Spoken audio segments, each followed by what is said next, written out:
Pembangunan Rumah Sakit Pratama Tipe D yang dilakukan sejak tahun 2015 di Kecamatan Tanah Abang, Kabupaten Pali, sudah mencapai proses pembangunan ruang poliklinik dan administrasi, atau tahap ketiga yang bersumber dari dana APBD Kabupaten Pali tahun 2017.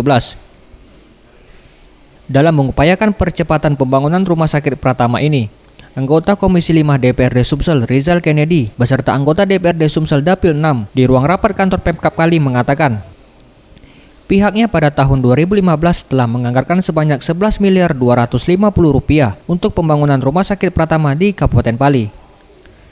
Namun setelah melihat kondisi proses pembangunan pada saat ini dan masukan dari Dinas Kesehatan Kabupaten Pali, tentunya dalam hal ini pihaknya ke depan akan segera mengupayakan agar proses pembangunan dapat cepat diselesaikan dan dapat digunakan masyarakat di Kabupaten Pali.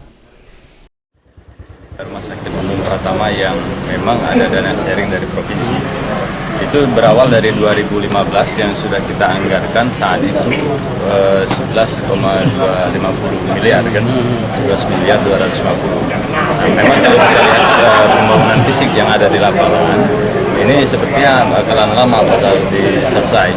Untuk itu harapan tadi masukan dari Dinkes Pali akan kita sampaikan ke Pak Gubernur melalui Dinkes Provinsi Sumatera Selatan agar penyelesaian Rumah Sakit Umum Pratama di Kabupaten Pali ini cepat selesai dan bisa beroperasional dan digunakan oleh masyarakat di Kabupaten Pali. Sementara itu, Sekretaris Daerah Kabupaten Pali Robi Kurniawan menjelaskan, pihaknya dapat menyampaikan informasi aktual terkait dengan permasalahan pemerintah dan juga pembangunan yang berada di Kabupaten Pali. Serta pihaknya berharap akan adanya dukungan dari pemerintah provinsi dalam melakukan pembangunan di Kabupaten Pali. Terkait dengan permasalahan pemerintahan dan pembangunan yang dilaksanakan di Kabupaten Pali, termasuk beberapa kendala yang kita hadapi. Tentunya kita mengharapkan dukungan dan sinergisitas dari pemerintah provinsi, khususnya masalah jalan akses yang menjadi tanggung jawab pemerintah provinsi agar DPRD juga turut mendorong untuk dapat ditingkatkan. Boris Simbolon, Sriwijaya TV.